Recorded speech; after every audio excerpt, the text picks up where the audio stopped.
Isaiah chapters 13 and 14 present a vivid prophecy about the destruction of Babylon. This ancient city, once a symbol of power and grandeur, is destined for ruin. The text describes a sudden and catastrophic downfall. The language is powerful, evoking images of chaos and devastation. This prophecy has resonated throughout history, captivating the imaginations of both believers and skeptics. The destruction of Babylon serves as a reminder of the temporary nature of earthly power. No empire, no matter how mighty, can withstand the judgment of God. This prophecy is not merely a historical curiosity. It points to a future time when God will intervene in human affairs, bringing an end to arrogance and oppression. The fall of Babylon serves as a warning to all who would exalt themselves against the Almighty. Within the prophecy of Babylon's fall, a mysterious figure emerges. Isaiah chapter 14 verse 12 introduces us to Halel, a Hebrew word often translated as Lucifer in English Bibles. This translation, however, has been the subject of much debate. The Hebrew term Hallel literally means shining one or morning star. It is derived from the verb halal, meaning to shine, to boast, or to be praised. This shining one is depicted as a prideful being who seeks to exalt himself above the stars of God. His ambition knows no bounds as he desires to ascend to the heavens and establish his throne above the Most High. Halel's rebellion ultimately leads to his downfall, a stark reminder that pride goes before destruction. The imagery of a fallen morning star has captivated theologians and poets for centuries.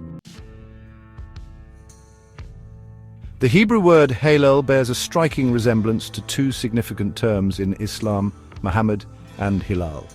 Muhammad, meaning praiseworthy in Arabic, shares a common root with Halel in the concept of praise or glory. This linguistic connection, while intriguing, has been a source of both fascination and controversy. Hilal, another Arabic word, means crescent moon. This celestial symbol holds immense importance in Islam, marking the beginning of the Islamic month and adorning mosques and flags worldwide. The crescent moon, often depicted alongside a star, has become an emblem of the Islamic faith.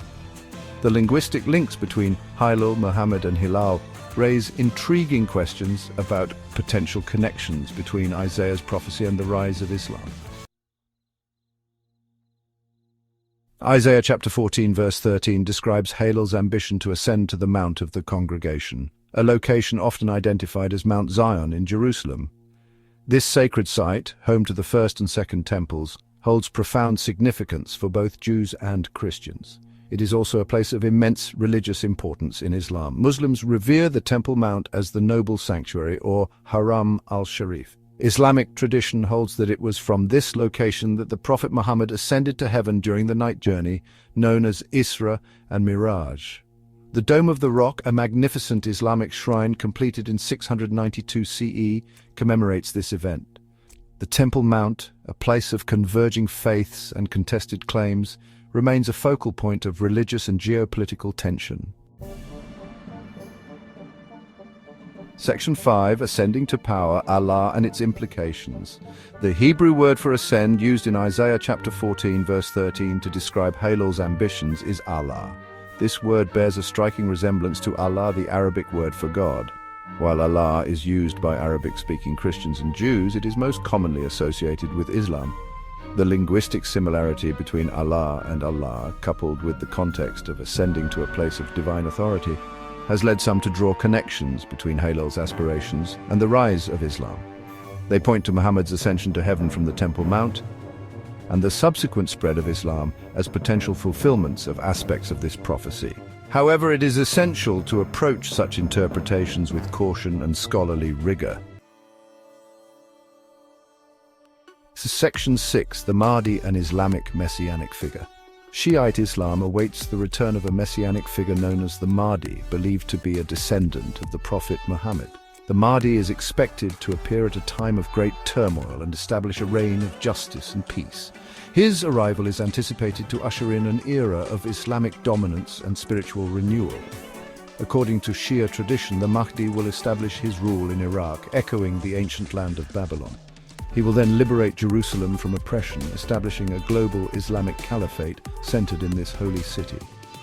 The Mahdi's anticipated actions, particularly his connection to Iraq and Jerusalem, have drawn parallels to the prophecy of Halel's rise in Babylon and his ambition to sit on the Mount of God. Section 7. Converging prophecies, Babylon, Jerusalem, and the End Times. The prophecies of Isaiah 13 and 14, with their focus on Babylon's destruction and the rise of a prideful, rebellious figure, have sparked various interpretations. Some scholars and theologians, particularly within premillennial dispensationalism, see connections between these prophecies and end times events. They view Halel as a foreshadowing of the Antichrist, a figure who will appear before the second coming of Jesus Christ. These interpretations often highlight the Antichrist's rise to power in a revived Babylonian empire, his control over a regional economic system, and his persecution of believers. The destruction of Babylon in this context is seen as symbolic of the ultimate judgment that awaits all who oppose God. Such interpretations, however, are not universally accepted and are subject to ongoing debate and discussion. Section 8. A spectrum of interpretations. It is crucial to acknowledge that the interpretation of biblical prophecy, particularly when seeking to connect it to contemporary events, is a complex and nuanced endeavor.